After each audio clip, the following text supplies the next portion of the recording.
lagi. Yasin, bisa Yasin. Enggak Yasin. bisa. Wal Qur'anil Hakim. Innaka laminal mursalin. Ala siratil mustaqim. Tanzila azizir rahim. Yang mana lagi? Enjong.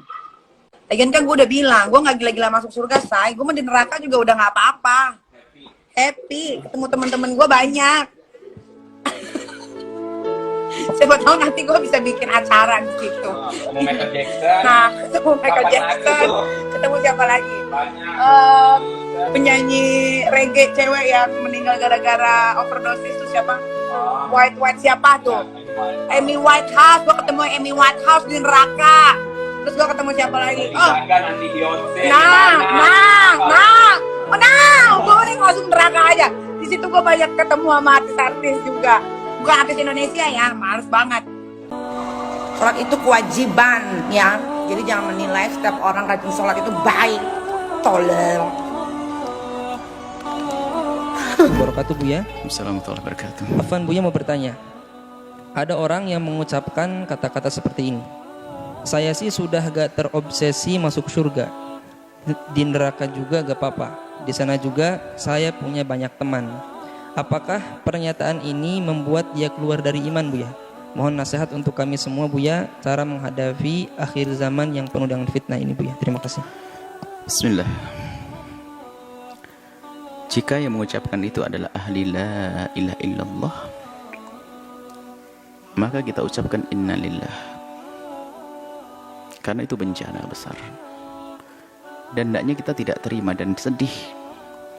Karena ahli la ilallah itu telah masuk wilayah aman dan iman. Tiba-tiba kok punya ungkapan-ungkapan semacam itu. Artinya dia telah kecelakaan berat. Kalau ada seorang hamba yang berkata semacam itu, maka dia telah kecelakaan besar. Kita harus sedih. Dia mendapatkan musibah. Bukan saja tabrakan mobil retak kepalanya, bukan. Tapi imannya yang hilang. Harus sedih kita dengar orang semacam itu. Kalau dia memang ahli la ilaha illallah tiba-tiba mengucapkan seperti itu, sedih.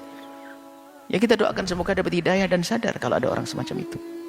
Adapun hukumnya orang mengucapkan kalimat yang merendahkan surga dan neraka, Ibnu Hajar dalam Qawatiknya dan menjelaskan termasuk adalah hal yang menjadikan seseorang itu keluar dari iman adalah merendahkan surga dan merendahkan neraka. Ini yang pertama. Kemudian jika ada orang mengucapkan semacam itu, kita sedih.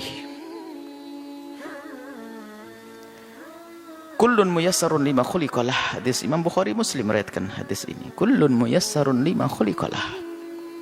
Semua orang itu akan Allah mudahkan sesuai dengan tujuannya itu di mana nanti. Kalau ahli surga akan dimudahkan oleh Allah untuk meniti jalan surga. Kalau ahli neraka akan dimudahkan oleh Allah meniti jalan neraka.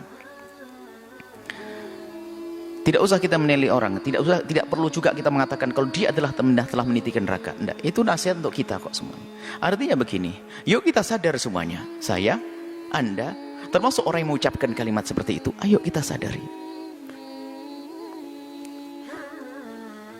Bahwasanya kalau memang orang itu ahli surga, dia akan dimudahkan untuk meniti amalan-amalan ahli surga. Tapi kalau ternyata memang ahli neraka, kita itu susah melakukan kebaikan. Jalannya ya kayak tiba-tiba mengucapkan kalimat semacam itu. Hati-hati. Mari kita koreksi diri kita sendiri. Nggak usahlah ngoreksi orang. Semoga kalau memang yang mendengar, yang mengucapkan kalimat seperti itu bisa mendengar kalimat kami ini, semoga bisa sadar. Artinya apa? Selagi tiba-tiba kok punya kalimat nggak bener, perilaku nggak bener ini, jangan-jangan kita ini, naudzubillah, jangan-jangan ahli neraka, kan begitu. Segera tarik kebiasaan jelek ini.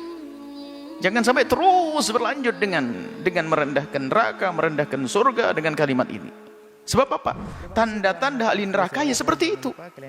Dari omongannya menghantarkan neraka.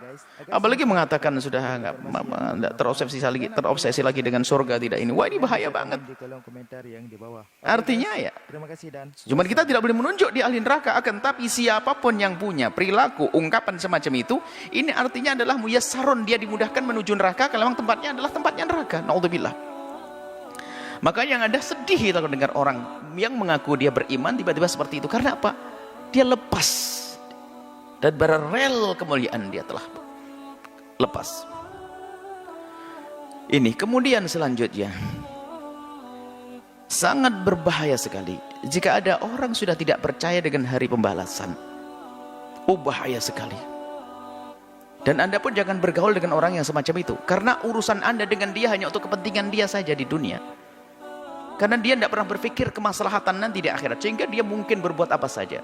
Apalagi yang meremehkan, rendahkan neraka. Siapapun kalau sudah menganggap neraka bukan sesuatu yang menakutkan, bukan menganggap bahwa di situ ada murka Allah. Kalau orang sudah menganggap neraka bukan tempatnya murka Allah, maka ketahuilah apa yang terjadi. Kalau itu dengan keyakinan, kalau orang yang mengatakan seperti itu dengan keyakinan memang dia tidak takut neraka, apa yang terjadi? Dia tidak akan menghindar dengan satupun dari dosa. Semua dosa akan dilakukan. Kenapa? Oh, dia nggak takut neraka kok. Maka paling bahayanya manusia kalau sudah tidak percaya dengan hari pembalasan atau meremehkan hukuman di hari pembalasan. Karena apa? Bagi dia apapun yang saya lakukan, saya tidak peduli dengan pembalasan. Na'udzubillah. Maka manusia ini adalah paling bahaya manusia. Suaminya akan ketakutan, istri akan ketakutan. Karena apa? Dia bahaya. Dia bisa melakukan apa saja. Karena apa? Bagi dia neraka enteng. Anda mau jual beli dengan orang ini, oh dia bisa saja menipu Anda. Kenapa? Oh, dia tidak peduli kok. Menipu bikin masuk neraka, mau saya cari, teman saya banyak di sana. Urusan yang lainnya, culas, bohong, mengambil haknya orang lain, zina, segala macam, bisa saja dilakukan. Kenapa? Karena dia sudah tidak peduli dengan neraka. Bahaya sekali manusia semacam itu.